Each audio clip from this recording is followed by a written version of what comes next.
You ready to start? It's fine. You don't know? It's not for now, just today again. It's not COVID, we know that. That's not COVID. Hey, COVID won't last 6 months. Hey, we're on there. Calling order the special council work session meeting of Wednesday, the 20th, 2022. Please call the roll. Mr. Noel? Here. Ms. Atron? Here. Ms. Weltman? Here. Mr. Daga? Here. Mr. Lemay? Here. Mr. Gentili? Here. Dr. Wong? Here.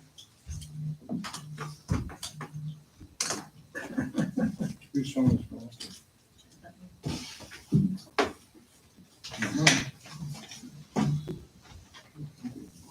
I know where my little-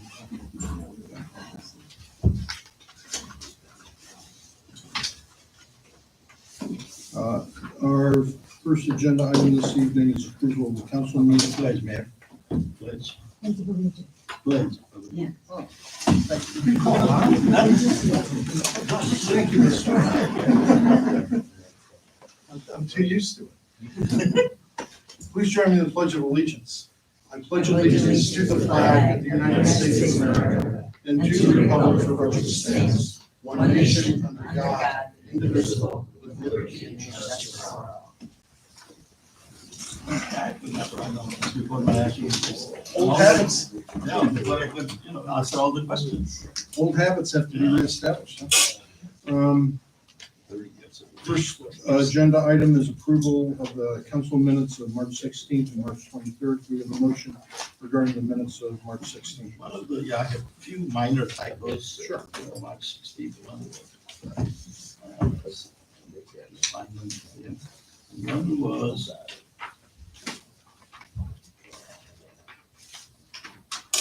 On page 2, where it said project no should be not to exceed. Oh, The thank T is you. missing. Got it. On the following page, the last of the top sections, the vote is not occurring tonight, and that has led to, I don't think it's concerning challenges. I think it's something Mayor Van else. said, here, read this. Concerning doesn't make sense. Maybe certain challenges or, Give me a second.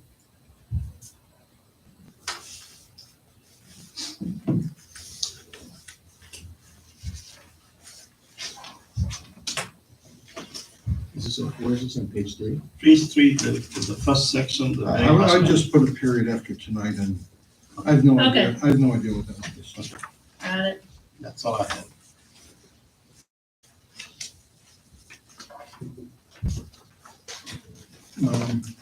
Anything else? Good evening, Mr. Pierkowski. So nice to have you join us again.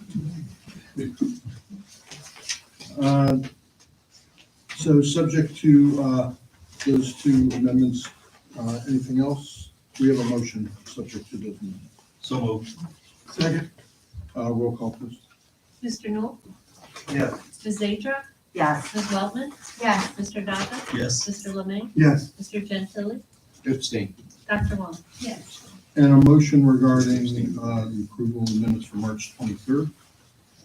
Wait one sec, I think on the vote, Jim may abstain on March 16th meeting, right? Was I not there?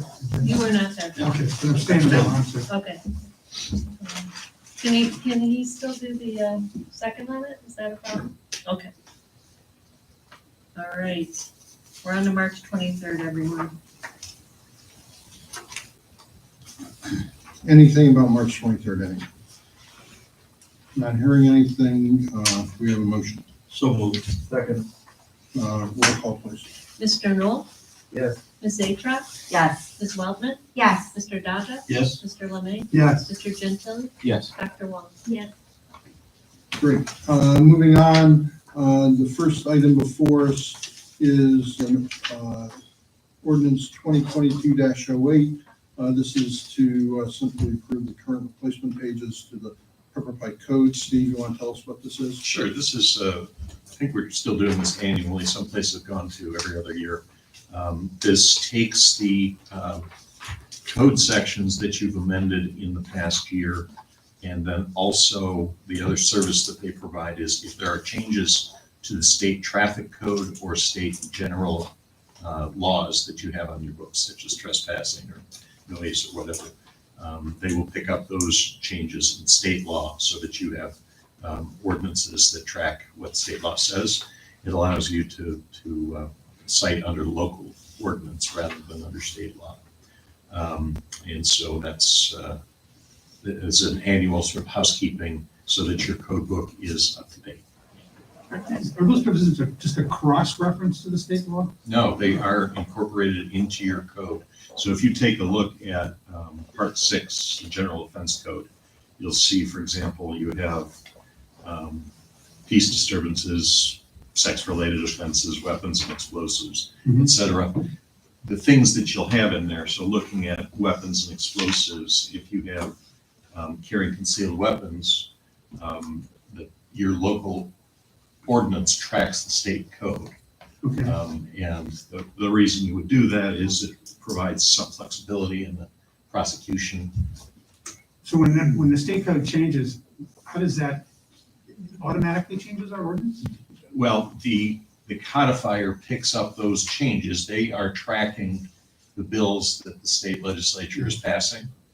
And when there's a change to a state law that has a local ordinance analog, they change the local ordinance. So are we approving those changes to Yes. those tonight? Yes. But we don't know what they are.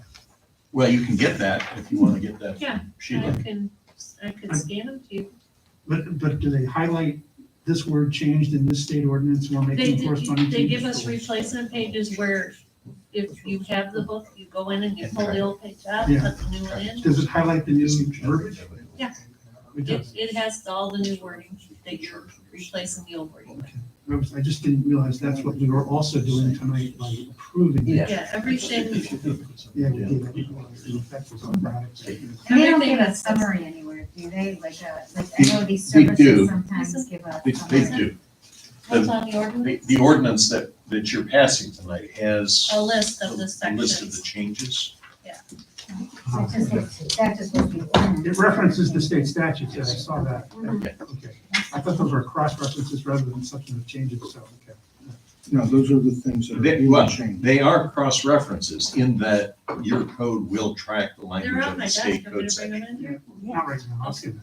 That's fine. Steve, what changes, if any, do these have on citations that have been given up to that point? Nothing. Nothing.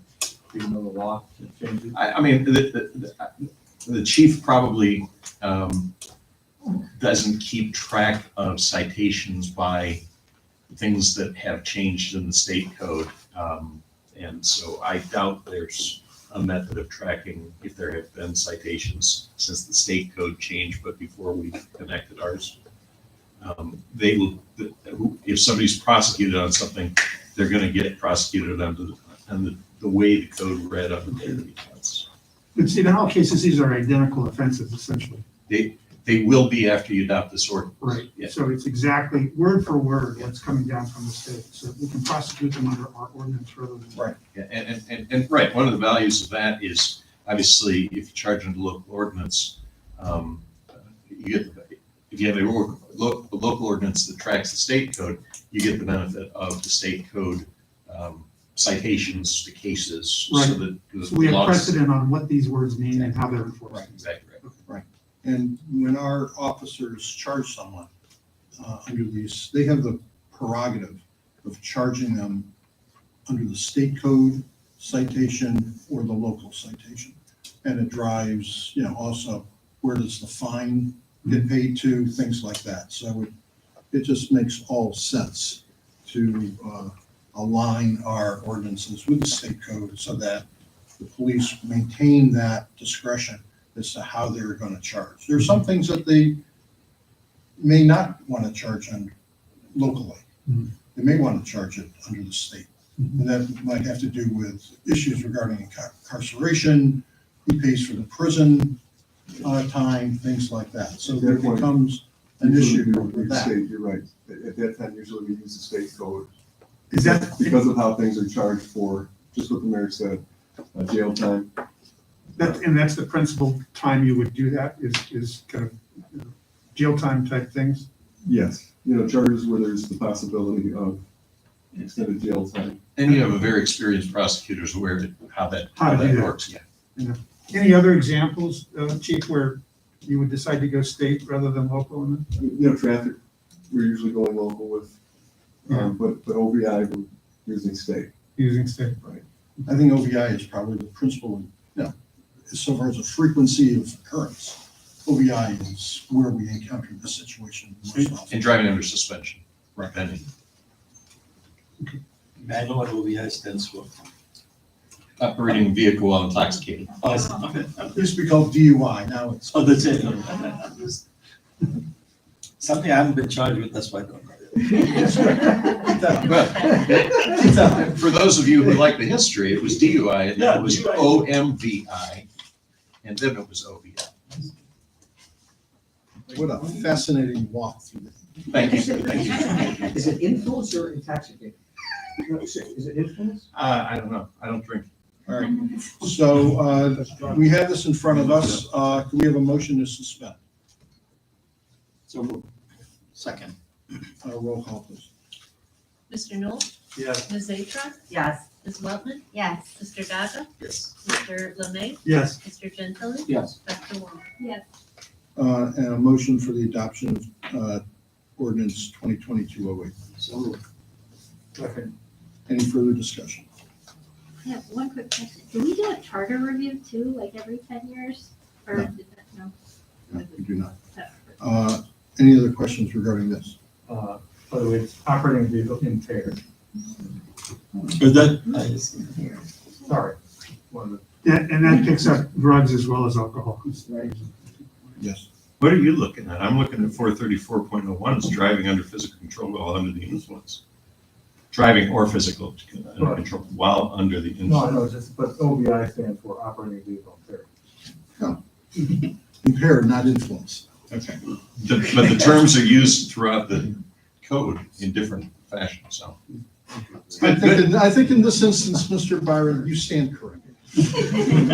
I'm just reading from the code, that's all I'm doing. All right, roll call, please. Mr. Knoll? Yes. Ms. Zatra? Yes. Ms. Weltman? Yes. Mr. Daga? Yes. Mr. Lemay? Yes. Mr. Gentile? Yes. Ms. Dr. Wong? Sorry.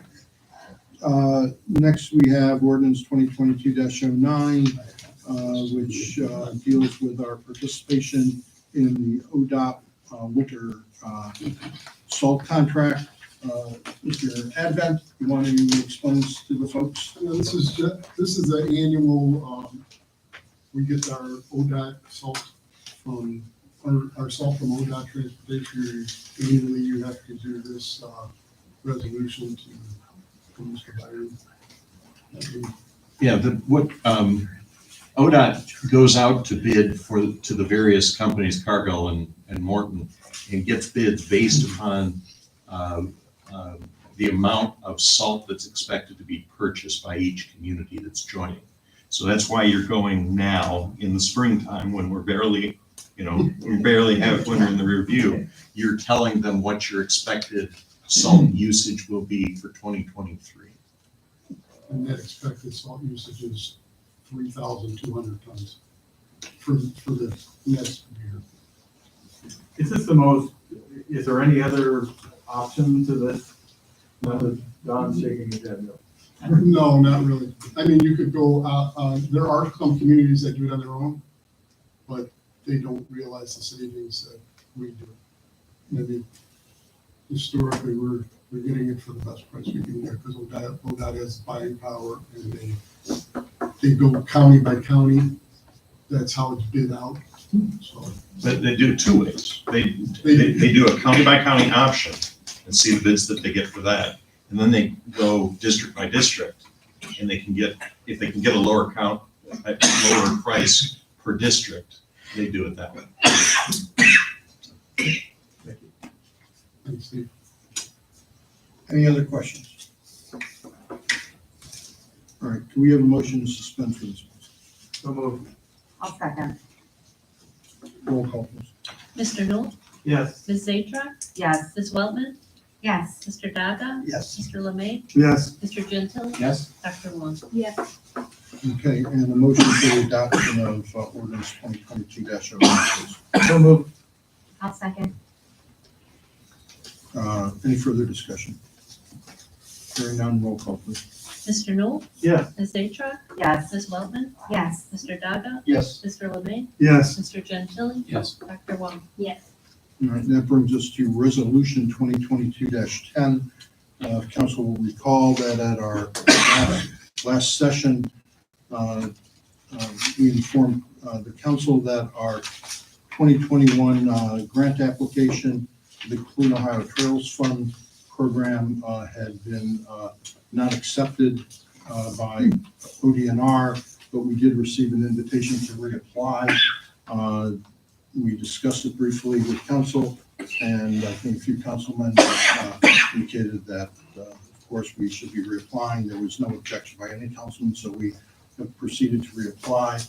It was the impression that we could use the resolution from the 2021. The program was the same, and the ODOT folks have indicated that they would like a fresh resolution for this grant application, which is fine. So that's what this resolution will accomplish, so that we can pursue the continue to pursue the reapplication. ODNR has a policy that they have confirmed to us in writing that the grant, which was due April 15th, which we did submit our application timely for that, that there is a 30-day period for any resolutions to catch up to those applications. So that is what we're doing here tonight. And we're looking for a resolution from council then to support the application for the Clean Ohio Trails Fund Program grant application. There is actually no emergency here. This is a resolution. No, I mean, they will, so it becomes effective immediately. It doesn't need 3 readings. You're right. He's right. I'm wrong. That's my bad. So it is declaring an emergency. So Rick, just, are we ready for discussion on something? Sure. I understood we got denied last time. I didn't understand at that meeting that the deadline for reapplication was coming up immediately. Yeah. And I thought we would apply in the future, and you did say that, but I didn't know that was right now. So I just misunderstood that this was due. And I know so we got the deadline and we want to support it. But from my standpoint, I'd like a refresh on the cost to the city of this for the trail, part 1, because this only goes to Fairmont. Yes. Yes. Fairmount Land. Fairmount Land. And then to complete the project, you go all the way up to Cedar, right? Well, it gives us the election. Yes. To complete the program. So I'd like another cost of that, because if the trail, I presume that we would be looking to complete this, so it ties into the next city and whatnot. I would hope so, but that would be a consideration, of course, by council. That we have to undertake. But just holistically, I'd like to understand the cost for both parts. So before, yeah. The one, and I should let council know, we've improved this application. The program is the same as that we discussed lengthily last year. The state program. That same program. In the design of the trail, we've put one little extension into it. We had conversations with Ursuline College, which would like the Pepper Pike public to have more access to their campus. They appreciate that people do like walking around. They have woods, things like that. And have asked that they didn't ask. In our conversation with them, we agreed that we could extend our path instead of terminating at this point, simply at the circle, at the Lander Circle, to take a left turn and continue whatever, 200, 300 feet up Lander to their driveway. so that it's all through right of way, there are no driveway cuts involved with any of that. Just to go up Lander and terminate this section of the path there. And that, would that be a regular sidewalk then? Well, it'll be the path, it'll be the same path as The we same have now. path. It'll run within the right of way area. It will not go onto private Or it'll property. be an extra wide rather than It'll just. be a somewhat wide sidewalk, right? But it would, like the rest of the path, it would be landscaped with trees, things like that would be the ambition to not treat it as a sidewalk per se, but I'm just curious what this, to do the rest with it there. so the data points I'd like is the whole project cost, even I know it's just an estimate, inflation's at 8%, so that has changed in the last year. You know, even if it's just on one page in your best, so kind of part one, state cost, city cost, part two, which if we get there, I take it we can't apply for part two now because of limitation? Well, there's a bit of strategy. Your limitation on the application is for $500,000. Okay. So if we could apply for the whole thing, but you're only gonna get a $500,000 grant. Okay. So it's broken up into two sections, so we can get a $500,000 on the first piece, potentially another $500,000. On the second piece. So that's part of the. That's the reason strategy. it's broken up. Yeah. And then we have, building the trail is one cost, and they subsidize that with this grant. And the other cost, I presume we'd landscape this. Landscaping is our cost, except to the extent that we also have that supported by other grant applications. And currently, we have other grant applications even So pending just for for your, other trees, yes. just assuming we don't get that, so just so holistically we can see, what would landscaping be part one, part two? Again, ballpark, it's an estimate, I get all that, but just to get a sense holistically of what the project is. And then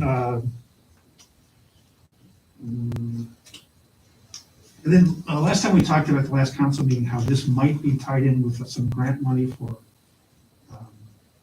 Gates Mills repaving, potentially. And that remains, the county's assurances or representations from the last go-around that as part of a multimodal project where Gates Mills is associated with this path, that there would be very significant support for the repaving of Gates Mills Boulevard, which, is an expense that we will otherwise bear ourselves. I got it. And so that it makes a great deal of sense for us to,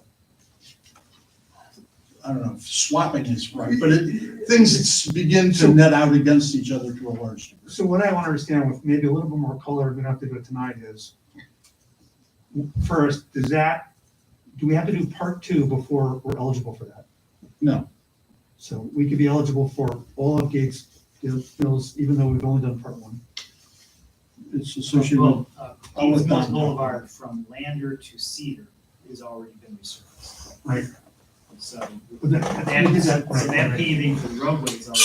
Okay, so this is only from Paramount Circle to Cedar that we're talking about where, Other way around. No, the other way around. Okay. From Brainerd here to Lander is the section that potentially and Okay. that's the piece that we're applying for the grant for the path.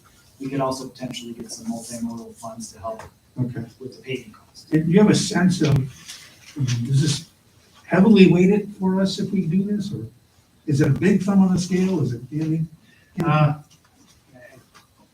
know, This path, or this location has been identified by Cuyahoga County Planning Commission.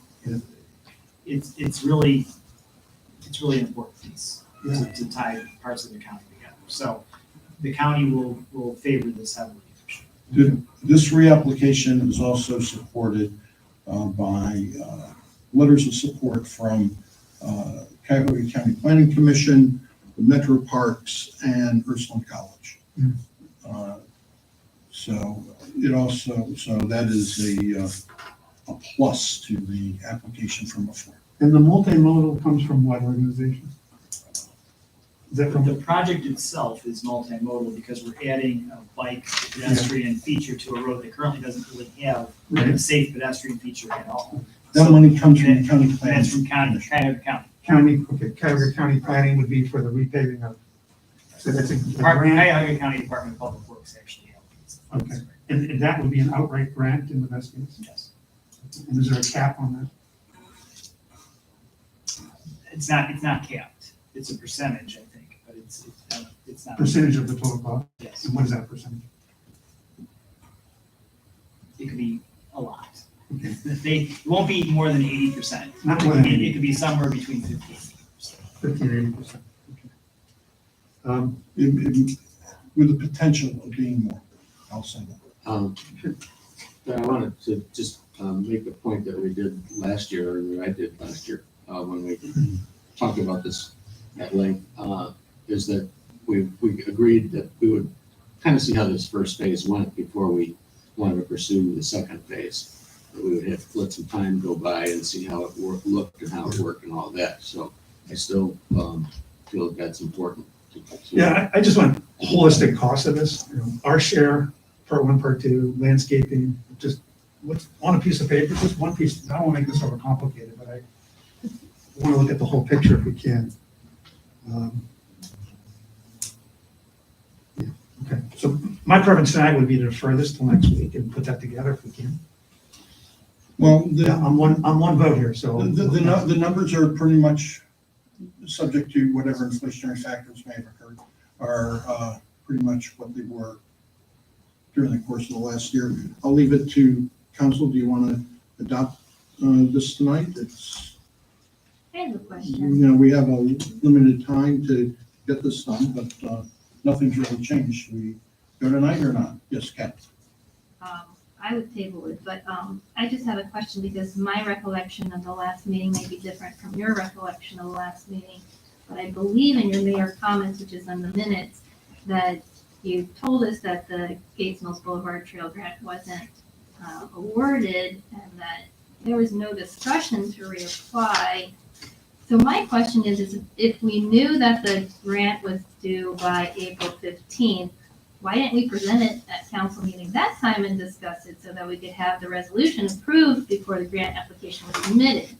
And from what you just said, you thought you would use last year's resolution for this year's grant application, but that seems a little bit odd because it's a new contract, it's a new council, and that just doesn't make any sense. And on page 46 of the grant application that you guys submitted, it says that, quote, below is an unexecuted copy of a resolution that the city of Pepper Pike will pass and forward to ODNR by May 15th, 2022.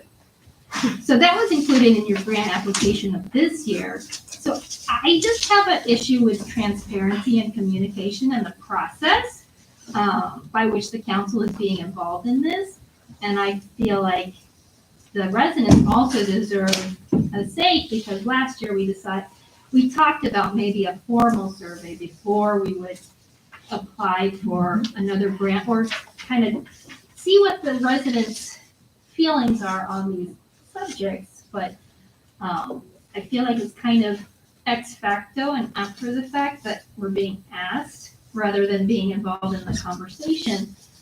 And I mean, it's up to council to decide, but my issue is kind of about the process and transparency and communication because I only found out last night by looking on the website that the application was actually due 5 days ago. And we're trying to pass the resolution today, which I thought according to our ordinances, if it's over $50,000, the council must approve before it's submitted, but maybe I'm wrong. I'm new, so maybe. Well, I think you are wrong. So let me catch up once in a while. You're wrong. I don't, as you recognize at our last meeting, we had just found out that it was denied. Frankly, at that point, we hadn't gone through, that's why I brought up the council at that point. The idea of we've been invited to reapply, should we reapply? And there was, my sense was there was support for it. Did not appreciate, and if it was our bad, it's our bad. Did not appreciate that the existing resolution was somehow inadequate for them. Apparently, ODNR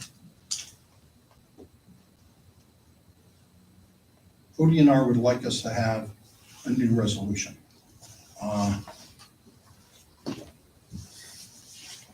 And that's why we're here tonight, simply to get a new resolution for what is essentially the same project that this council supported last year. It's not a matter of transparency. We absolutely explained to council that we were looking to reapply. And at least my general sense was we were supported to reapply. Rick, that's not in the minutes about a discussion about reapplying. It's not in the. Well, it's in the tape. I couldn't remember. It's it all. absolutely in the tape. I think you mentioned it, but I It's just don't remember. absolutely in the tape. I don't remember a discussion. And there has been no binding of this city to anything because the resolution is now being requested in part because ODNR wants to have the confidence that this council is prepared to go ahead with this project. It apparently has received telephone calls in the past from a current member of this council denigrating this path and the project, and that the city actually didn't support it, which I think is a false statement. I think that's inaccurate. We had, as you know, a survey that voted 70-30 with 900 respondents supporting this. The council supported this with a majority of the council supporting it. So we're prepared as an administration to go ahead with this application. I respect Mr. LeMay's request for some additional information, and we can get that. I don't think that that delays, if it is the sense of this council that it wishes to proceed with this path. I think we should proceed with this path and this vote on the resolution tonight. If that's the sense, I don't think that we are not going to do this path because the trees cost over time $100 or $1,000 or $10,000 or $100,000 or $200,000. The trees aren't all going in on day one. This is a long-term vision for a linear park on Gates Mills Boulevard. And that is what council needs to appreciate.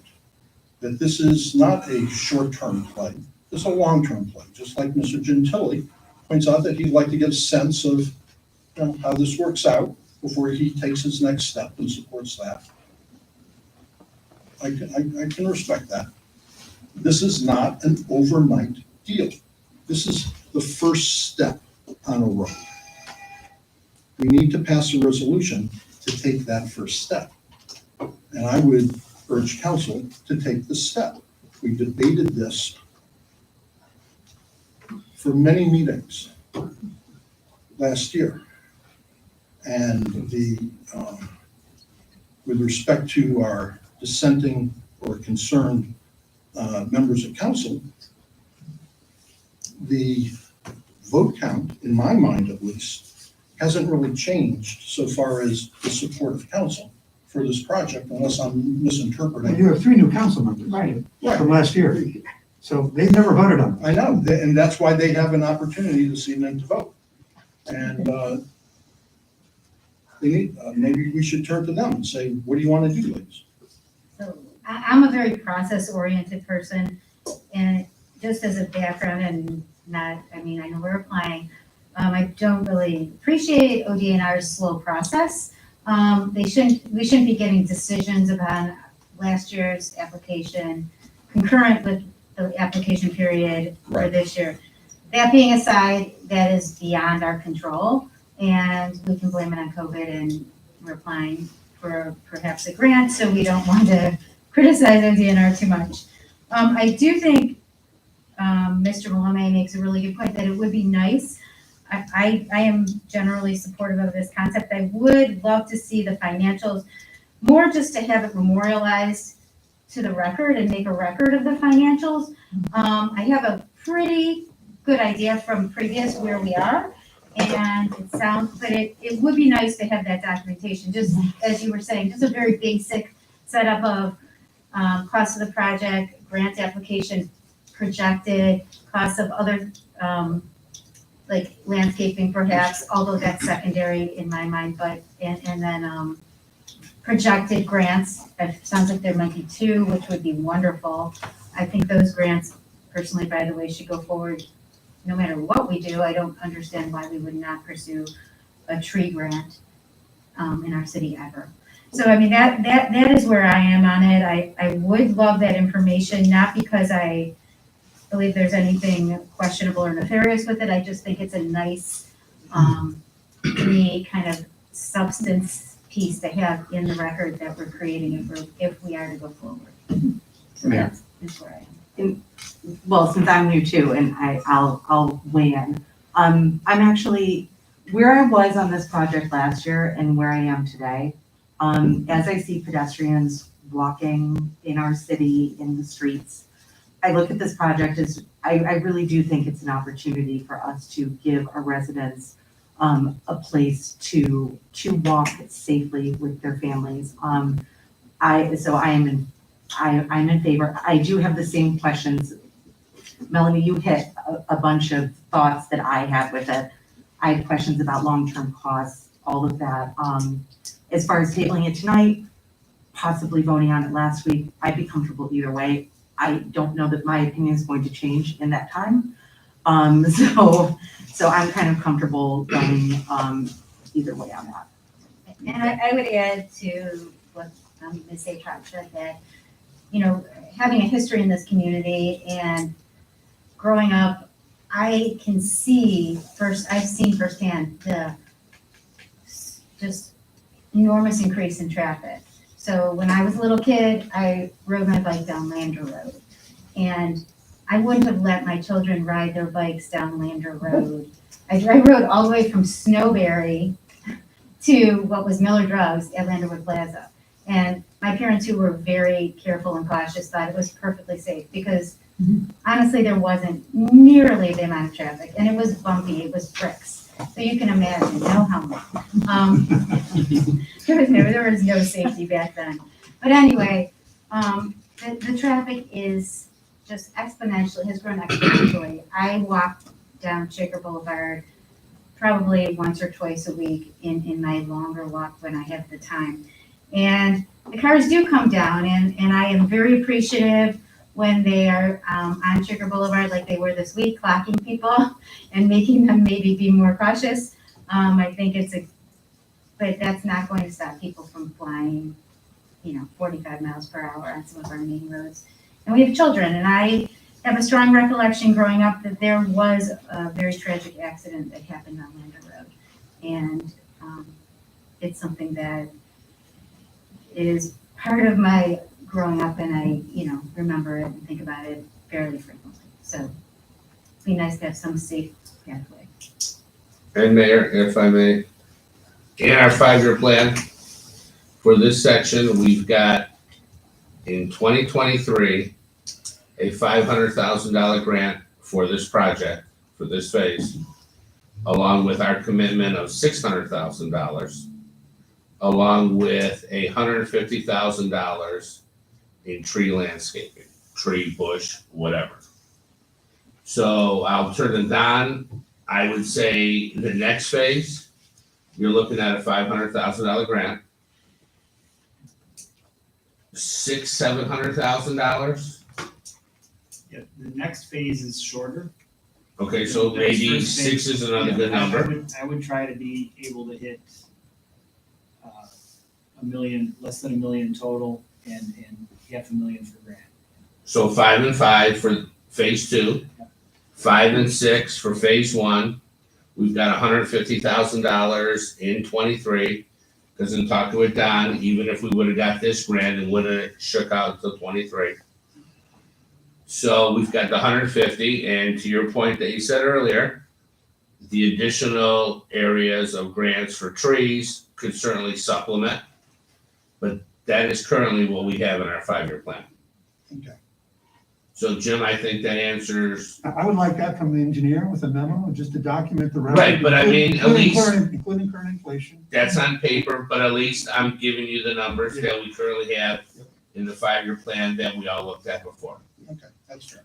And listening to Emmy and Melanie, it sounds to me that you would, along with Jim, prefer to let Don take a look at this, put his piece of paper together. We'll see it next week, and we'll vote. And best estimates on inflation, I mean, I know it's hard to estimate, this is 2 or 3 years away, but Right, whatever it is, I know it's gotten worse. yeah, I think last year was 5.7, and it looks like it might be closer to 8 this year, Yeah. so.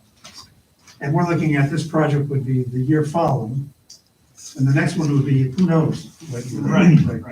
So just kind of build those in and get a sense of what you're. Mayor, we still have the grace period that's on the application, so there's no harm. Yeah, we have the grace period. That's what occurred to me as we're having this conversation. We have time to do it. I think we should do it so that people are comfortable. I think that's very important. And we should do it that way. To Kathy's. I have Yeah, a go question on. first. We approved going forward with this project sometime last year or early this year. Does that approval survive? In other words, is this still in effect? Well, that's what the impression was. That yes, that resolution would have survived, but because it's the same project. No, ODNR would like a new about- resolution. I'm talking about our actually approving the project. We approved the project sometime late last year. Right. If we got the grant. So does that approval, subject to getting the grant, survive? Is it still in effect? What that vote was to continue to maintain the application for the grant. Not withdraw. Not withdraw the grant application. It was not to approve the project. No, it was to continue to approve the grant application. To Kathy's point regarding another survey, third survey. We discussed that was upon Mr. Newell's suggestion, I remember that evening. And that conversation was in relation to other sidewalks, things like that we were doing. I in fact wasn't part of this discussion, discussed that concept. I did immediately and thereafter with Cuyahoga County Planning Commission that conducts these surveys. And we were pretty near year end. I can't remember the exact, we didn't have a lot before the year end. They were very challenged at that point to try to jump on that right away for these other sidewalk projects, things like that. They were debating, should we do it? Their initial preference was simply send emails out. They like the email way. I told them there were some concerns regarding mail and that we couldn't really identify who received mail, who doesn't receive, who's on email, who doesn't. I don't know really how to solve that issue. They were more confident, it seemed to me, talking to them, in the email approach, and we now have almost 3,000 emails. Since that time, we've expanded our email circulation even more. They said they could mail. They don't think they're going to necessarily get a very good response out of U.S. mail. They think that these things are really operated electronically at this point. They'll do it whichever way we want to pay them to do it. Does anyone know, Orange did that, they did mail and email, I don't know what worked the best and whether they work collectively together. Yeah, I kind of, because of their jam up at year end, I excused them from having to bring staff in overtime to do it at the year end. And, all of a sudden it's the first quarter, but that we would resume our conversation, at an appropriate time when council, meanwhile, we weren't hearing about this grant. And it's like, well, how many things are we going to do at once? So I just wanted That's right, to but I take think things in some reasonable order so we weren't overwhelmed with a lot of stuff. I still think it's a good idea for a broader, holistic sidewalks and everything survey, kind of like Orange did a couple years ago. And Orange, I think, sent an email and by US mail. but I don't know whether one added to the other, or they needed both, I can't remember. Yeah, and that was sort of the conversation I was having, and the county did that survey for them. Oh, the county did it, Planning Commission did that. okay, That's what directed me towards that. If okay. you'll remember, Mr. Bilski supplied us, in fact, you based a lot of your questions and Yeah. demographics off of that survey. Right. So it was in some ways very similar to what county's gonna But it do. was broader in terms of their topics that covered Yeah, the they questions. broadened it to topics, and, council indicated they'd like to see all those, or a bunch of other topics, so that's fine. And we'll do that in good order, and I can resume that conversation with county I think planning it's a good idea. as to what they want to, how they think it's best handled. I don't want to get in their soup as to how they want to handle I it. still think I realize that the mail is going away, but I still think you're gonna reach some people by mail that you're not gonna reach right now electronically. And I don't know if the extra cost is gonna be that significant. We're going to have to perhaps, my concern, Scott, is do we have to mail the whole city? No, Because you we could can't really, You could do email first. and we see what you can't get back. dissect out the non-email people. So do we just have to mail everybody? No, if you did email, waited for the first round of responses. And then mail to households that didn't respond.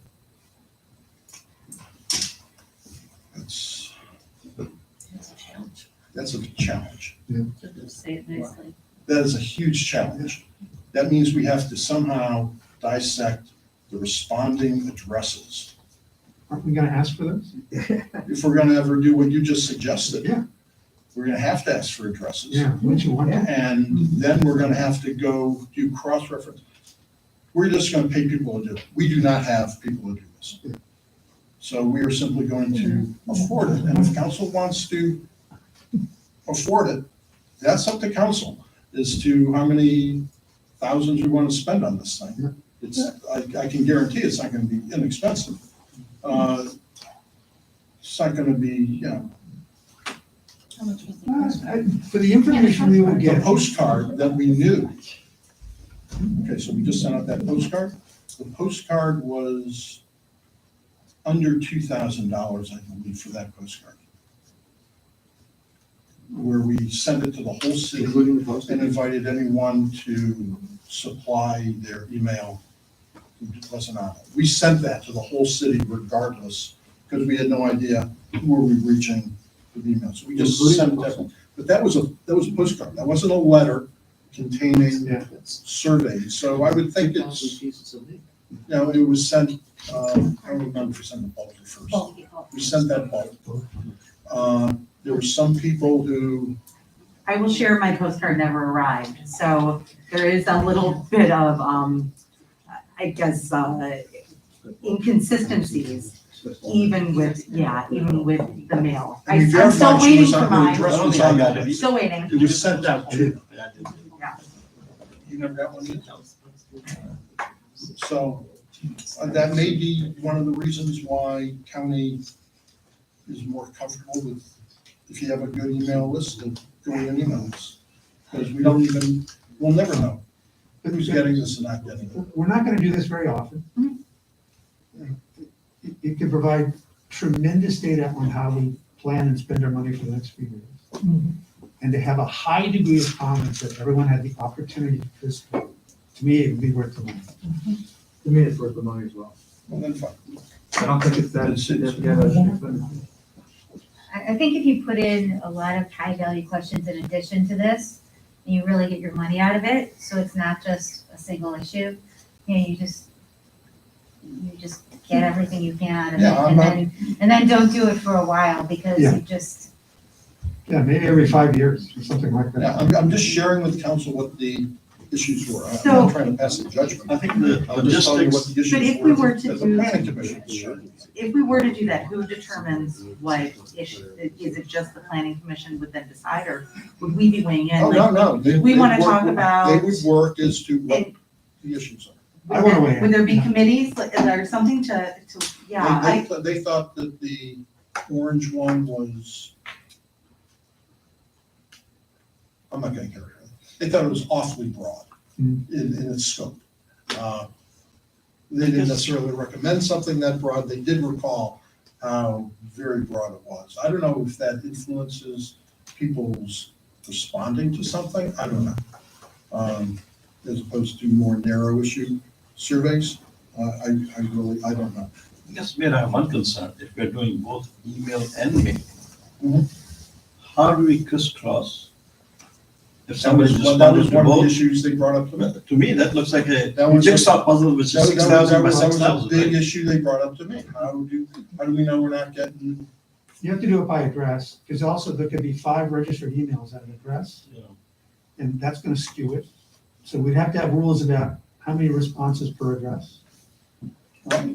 And you can Stuff like have, that to and make as sure- we saw in our Zoom conversations about the path, there were households where husband thought one thing, wife thought another. They retreated to their respective rooms of the house for the Zoom call, and, And that's fine, but it could be abused if we're not careful.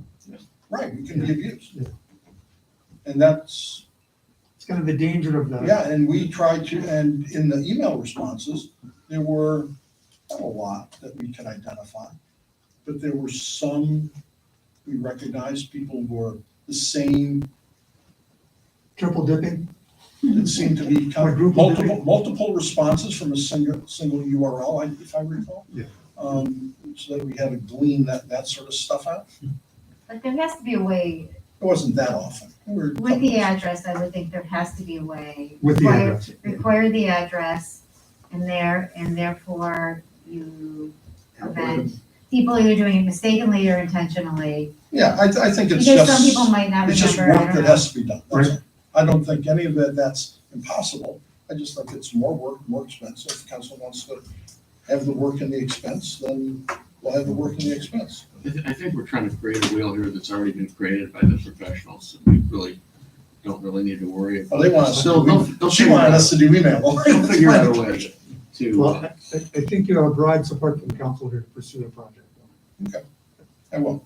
And meanwhile, we'll just continue with the resolution till next week. Don will get you some working numbers. Best estimates. And with whatever disclaimers Don feels he needs to give in this era regarding working numbers, which is really why I remind council that a lot of this project becomes a long-term play. We're not building a building that walls and the roof all go on in the same event. So that's what we're doing. Hopefully, we can get as much done as we can. All right. Next, we're going to then pass on to the motion authorizing the service director to purchase a 2022 pickup truck for an estimated cost of $41,487. Did you just come up with that number? No, it's, I actually went down to find out the exact cost of the truck, down to Valley Ford. That's all in? So that's, yeah, that's the truck, 100%. We're going to, we have, this is, the money's already been in capital for this expenditure. There's 50,000 allocated. We are going to put a lift gate on the back of the truck, but that's through a different vendor. So this is the cost of the truck itself. Lift gate's probably somewhere $4,000. This truck's gonna be used by the rubbish, mainly the rubbish department for picking up specials, and so that's where the need of the lift gate comes in for the heavy stuff they pick up on Fridays. So this is not a replacement of a vehicle? We're going to take a truck out, yeah, there is a truck that's gonna be taken out, a 2008 with about 96,000 miles on it, which is in pretty rusted shape. So, and it's getting to be expensive to repair. So it's, yes, this is a this will be a replacement. And we sell that truck obviously for whatever. We the try market- to, we try to get rid of them. Most of our stuff goes through gov deals, and we've been pretty successful with that. Through where, I'm sorry? It's called gov deals. Oh, okay. And it's a government, It's a what? government auction Okay, website. because I know now you can get, There's not More much left than- of this one, but. yeah, more than it would Yeah. have been. Yeah, most things go, but we've been very, very successful with gov deals. What do we do? Put like a reserve and ask for bids? It depends on what it is. Most of our vehicles, the service department trucks, the smaller ones are usually in pretty rough shape. We hope you get a couple thousand. We were successful with police cars. We got, I think, 8,000 on the last one, which is pretty good. We try to figure out what's the current value of it. When we're buying a new truck, if there's any kind of trade-in value, but something that is that old, you know, is $500 or $600 is the trade-in value. So that's kind of where we would start. And we just work at the trade-in value on stuff, so. Okay, that's how we kind of base that number. All right, so could we have a motion, please, for the purchase of the truck? So moved. Second. Any discussion? Roll call, please. Mr. Knoll, Yes. Ms. Zafra, Yes. Ms. Weltman, Yes. Mr. Daga, Yes. Mr. Lemay. Yes. Mr. Jensen. Yes. Dr. Wong. Yes. Okay.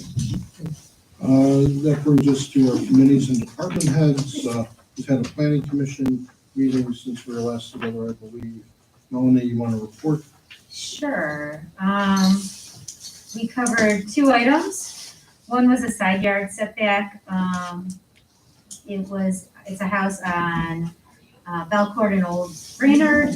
The house actually already had been built quite some time ago into the setback, which was kind of an interesting situation that we found ourselves in. It was a pretty unusual place on the lot. It was a corner lot, so it wasn't really problematic, and the addition wasn't that much more. So that was approved. The second one was appeal from ABR on the installation of a specific type of metal roof. We had very robust review process, and the appeal was sustained. That's it. Thank you. Any department heads need to report? We just finished our testing process. We've got about 54 candidates for the 17th man, the opening that we have in our police department. We're waiting another week to get our background applications back from them, and then we'll go ahead and start that process.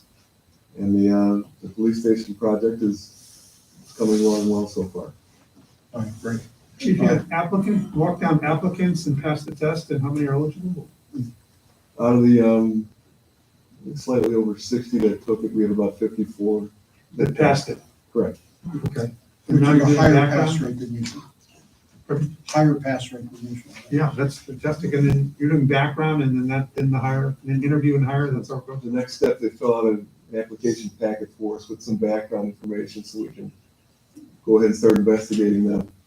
And we bring them in for a series of interviews and then psychologicals and then the old voice stress lie detector testing as well. Fantastic. So it sounds like you're gonna have a great pool to pick from. I think so, for one candidate, absolutely. Yeah, we have this new testing program that the city adopted, I think. This is the 3rd time we've done this test? This will be the second time. Second time? National Testing Network. Okay. Has produced a good deal more test takers than we had experienced with the prior method. And so that's good. And this is a good, we from the last test, really did retrieve some excellent candidates. And I think every one of them seems to be working out very nicely. So we're pleased with the officers we hired from the list. It's just, we need a new list in order to hire this remaining officer. And this is really a generational hiring process that we've been engaged in over the last year and a half. Because, for whatever, I guess there must have been a generation ago, a lot of hires all at the same time also. So a lot of folks matured out as police officers, they retired, whatever. So we have this new round of officers, but they're great street officers. There are some excellent individual skill sets. There's great leadership potential among a number of them. So we think we're very pleased with how we're positioned going forward into a pretty distant future with our police department. So congratulations to you and Lieutenant Colbert and everyone else in the department who's been engaged in this process. They're our fifth new police officer in the past year to replace our retirements. Wow. I guess we've already talked.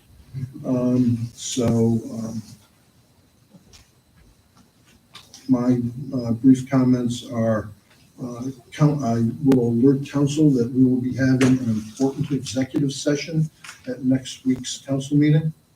And I urge you to, if you're, I know everyone has their own schedules, but for your own planning purposes for that evening, just understand that we will have an executive session that night. The Taste of Pepper Pike is proceeding still at this point. We've had, we're still nailing down a full complement of restaurants to be part of it. I have personally visited a few restaurants to urge them to please get back to us so that we can have a successful event. And right now we've got everything in place except a full complement of the participants, although we do have quite a number of participants already so far as the vendors. We'd just like to round that out. We have the music, we have the tent, we have the location, we have a lot of restaurants, and we just need to push it over the top, and we'll go live with this and start advertising. We have a date. Yeah, I'd really like to see this happen. The challenge has been we've lost a few restaurants who had participated in the past, a couple of them just don't exist anymore. They're gone. There are a few who want to participate. They are having significant staffing issues. And that is really, we've lost 2 or 3 because of their staffing. So I'm grateful for the ones who are able to participate. And there are a few more who are out who want to participate and are trying to make sure that they can meet the commitment if they go ahead with it. Yeah, I mean, it has a great brand image right now because it's Yes. been so successful. It would be a shame if we don't get the restaurant participation, the event isn't well received, and then it kind of fritters off. So We're not going to do it. We will not do it if we don't have the level of participation that we need. I think that's important. So you're Yeah, gonna make I a think- no-go call at some point. I agree. That's why I've been adding the personal touch to try to make sure that Okay, good. we get the participation that we want and need. We have a new member of our service department since we were last together. Kyla has moved on, so don't go looking for Kyla when you call the service department. But you can ask for Rachel, and she will be answering the phone. And Rachel is a wonderful new addition to our staff, and she seems to have gotten the hang of things incredibly fast. That's very quick. And I would encourage council to just stop by when you have the free time and say hello and introduce yourself to Rachel. She's terrific. Outgoing personality, good on the phone, great with her computer skills so far as all of that. As you may, or I hope you will appreciate, our service department is far more computerized than it was several years ago. We're tracking repair schedules, lots of data points that Jim and John use so far as their analysis and control of the department. So, and she's been she seems to have jumped right into it so far as understanding it. She's interacting great with the rest of the staff. Sheila, do you like Rachel? Oh, yeah. Very nice person. She gets payroll to Sheila very Yes. quickly. She wins the award. Biggest payroll ever. So that's really about all I have this evening. Memorial Day, Mayor? the, Oh, thank you. the ceremony. Thank you, sir. We will be having our Memorial Day commemoration. Things are lined up with the Orange High School Band and Lionettes, who traditionally have been appearing to provide the music for this commemoration. We have inquiries out to a few individuals so far as a speaker. I don't have a speaker to announce this evening, but we will be having our in-person Memorial Day commemoration this year. So Scott doesn't have to get his drone out this year. Next week. Do you wanna keep that? We have, some of you may or may not have noticed on the back wall, we have a television camera posed on that wall. We will be hopefully working any final kinks out of the system between now and then. And we will have a live streaming of our council meeting available for next week. We will include in the agenda whatever link anyone at home wishes to tie into in order to observe the council meeting on stream. We've concluded that a YouTube platform is what we're using. It seems a very stable platform and something that we can have some confidence in so far as it just going smoothly with the least mechanical interaction necessary to distract our clerk of council and anyone else so far as its operation. So she was comfortable with it right now, and hopefully that will remain so. And so we should hopefully have this live on air for next week. Fantastic. And thank you for that reminder. And that concludes my remarks. Please, anything from council? I have one thing that I wanted to just kind of get a feeling of some of my fellow colleagues here. I read it, in the last couple of weeks, I've read a couple articles on communities that are at least banning or regulating some of the small gasoline motor lawn machines. And I think it's, we also had, I think one of the residents sent us a copy of the New York Times article.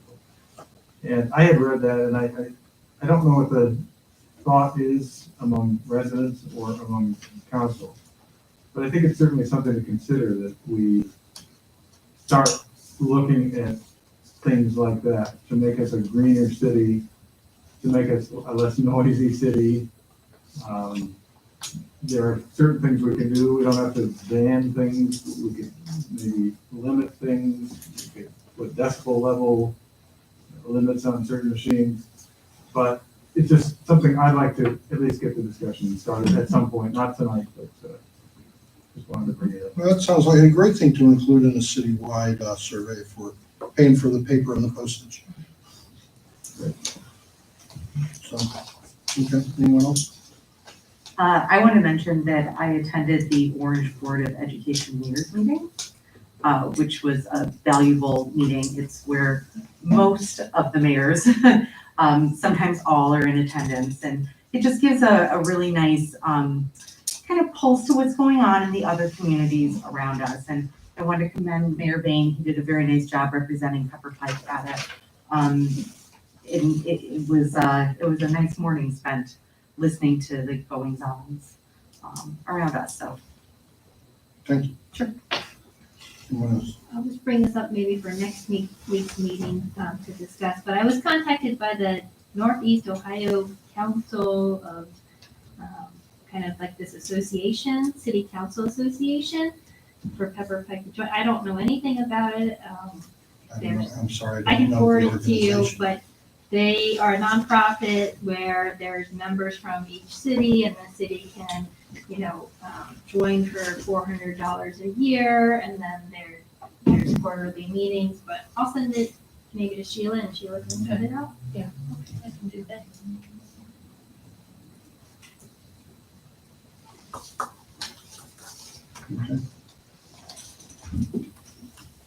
Is that different than the Hillcrest Council of Councils? I think I know what it must be. I think we were in it years ago. NOCA, That's what I think. the Council of Councils. Yeah. It's the equivalent of the Mayors and Managers Association, but for members of council, for networking programs and so forth. Okay, that's council's call. Anyone else? All right, we will turn to any audience comments. Mr. Knapp?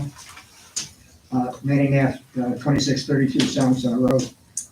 Just an overall general comment in regards to communication between the city and the residents. We had a nice conversation today. Thank you for that resolution 2022-10 for the trail on Gates Mills Boulevard. There was no communication to anyone in the city by email, by newsletter, that the original program was turned out. It was identified in city council in the last meeting that was rejected. There was nothing mentioned that it was going to be resubmitted to public. There was nothing sent out to any residents saying that tonight we would have a discussion on that.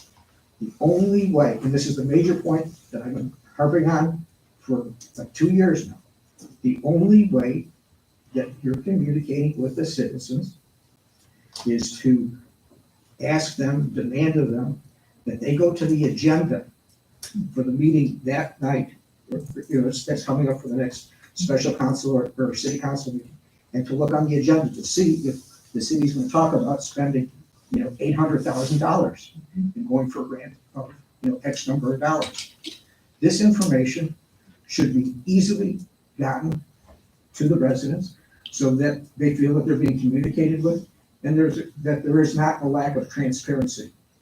Without seeing any of that information, without the residents getting any of that notice, what happened before that was turned down, that we were discussing going over it again, you've got to see, it's self-evident, okay?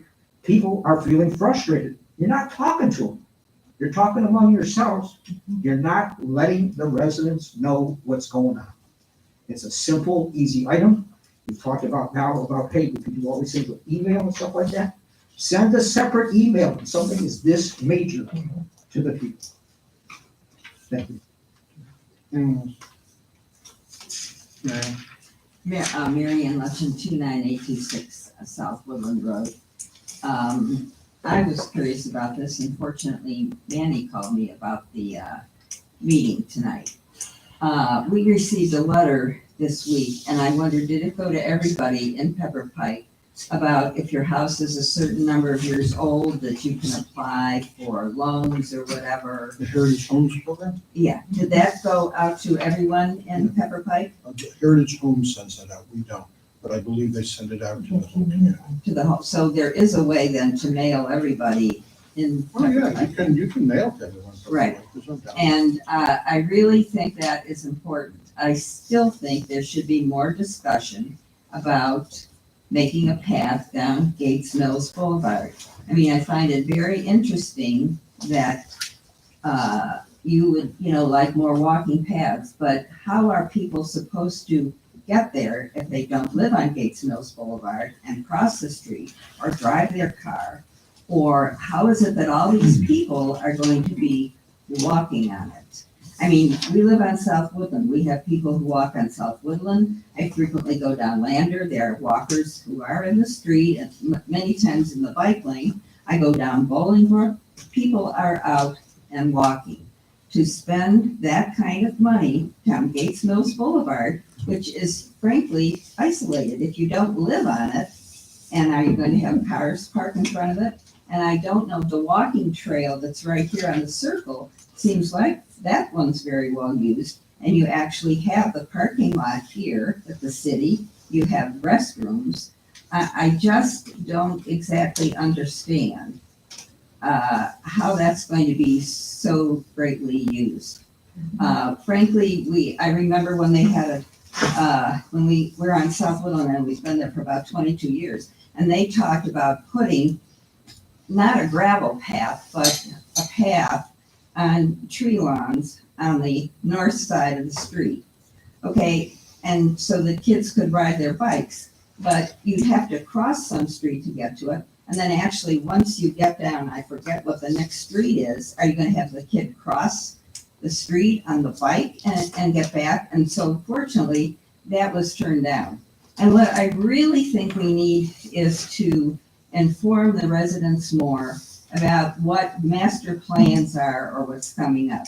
I remember several years ago when there was a discussion about a new police station, and we were going to have a firing range. Fortunately, that did not happen because there was a firing range that we used, and I'm not sure where that firing range is now. Hunting Valley, And where? in Hunting Valley. Hunting yes. Valley. Then there was also the discussion about the dispatch. Fortunately, now we have the dispatch in Beechwood, which makes more sense. So what I would like to really see is some more long-range planning about everything that you are all considering. And I had no clue really that the council had all really talked and all agreed to go forward with the grant proposal for Gates Mills. I mean, these are not small amounts of money, and I really think there should be more discussion about this, and more residents should be aware of it. And we, So of thank course, you. did have a vote last year about proceeding with the grant, but thank you. Anyone else? Mr. Westwood. Yeah, with the rest of it, 29579 Engagement Boulevard. And I would like to thank everyone for the camera. I think the streaming is a great idea. And it's nice to be able to see people, be able to hear them. And if there's something being presented. And I think that will go a long way in the communication effort. Anyone else? I can't see who that is. Oh, Gene. Hi, I'm Jean Gascoigne, 30496 West Landerwood, and I won't belabor, but I agree with Mary Ann and Manny too, just about more information to the citizens, and not just on the website, which is, kind of small and takes a long time to navigate through. And I just don't understand what the issue or problem is with the mailing, whatever you guys decide, the cost. We have, don't we, a lot of money? Pepper Pike is a lot of money, so to speak. And this is so important. I don't think that should be an issue, the cost of any I kind of think council mailing. just said to go ahead and manage it. Pardon? Council just. Okay, basically I said go appreciate ahead. that. Okay, thank you. My last point is with the decibel and the backpack, lawn leaf blowers. First of all, here, it's like a 4, so that's good. But I have tested my neighbor for the decibels, and is it at 90, is it 90 for Pepper Pike? The rate decibel for noise ordinance? There are rates and durations of time. Okay, Sort of- well, anyhow, I had 89 for like 10 minutes for my people next door, their guys. And I think that would be a wonderful thing to explore. It's not gonna happen, but I think it's gonna be a wonderful thing to explore. So thank you, and I appreciate any corrections and listening to me. Thank you. All right, we'll move that. Oh, I'm sorry. House AB 3276 Lander. I would be appreciative as well of a long-term plan. I happen to know one of the council members, so I can get information at times to understand a little bit where we're going. We walk a lot. In order to get anywhere, we have to go up and down Lander Road, and you're taking your life in your hands when you do that. Because everybody's texting, they're not paying attention, Right. and they're driving too damn fast. Right. So Gates Mill's fine, but again, it's access. How does somebody on this end of Lander Road get to there when we don't have a place to park or a safe way to walk through? Appreciate your comments. Thank you. Welcome to the meeting. Haven't seen you here before. Good day. And with that, anyone else? We're adjourned.